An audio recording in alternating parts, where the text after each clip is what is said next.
ચાલો ક્રિયાઓ શીખીએ ગુજરાતી ટુ ઇંગ્લિશમાં પહેલી ક્રિયા છે શરૂ કરવું અંગ્રેજીમાં કહેવાય ટુ સ્ટાર્ટ V1 એટલે સાદો કાળ સાદા વર્તમાન કાળમાં પહેલા ગ્રુપમાં આવે સ્ટાર્ટ બીજા ગ્રુપમાં આવે સ્ટાર્ટ્સ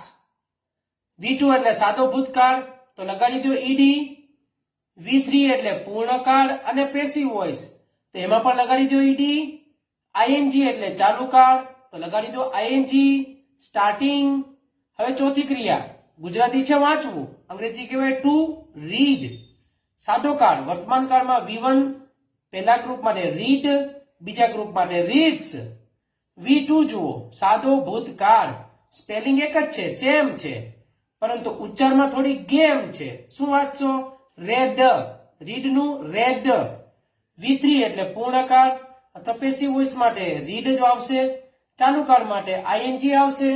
ક્રિયાપદો શીખવા સહેલા છે થેન્ક યુ